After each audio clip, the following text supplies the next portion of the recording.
You're listening to United Nations Radio in New York. I'm Veronica Reeves.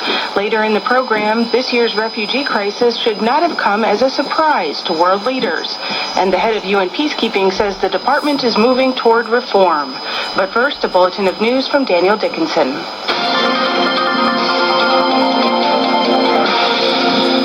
A plan to bring about a ceasefire in Syria is being discussed by the international community at a hotel in New York.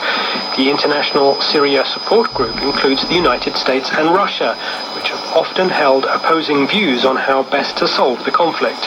The UN Security Council was due to vote on Friday afternoon on a resolution backing a truce. 2015 is likely to exceed all previous records for global forced displacement, the UN Refugee Agency, UNHCR, has warned. The global refugee total, which a year ago was 19.5 million, had, as of mid-2015, passed the 20 million threshold for the first time since 1992. Almost 1 million people have crossed the Mediterranean Sea as refugees and migrants so far this year. And conflicts in Syria and elsewhere are continuing to generate what the agency has called staggering levels of human suffering.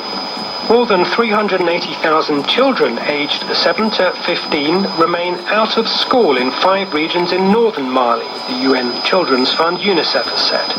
The northern part of the West African country has experienced insecurity over the past 4 years. Over 280 schools, or 1 in 6 in the conflict-affected areas, are closed, many of them for the 3rd year in a row. Frana Kiza is a UNICEF representative in Bamako. He spoke on the line from the Malian capital.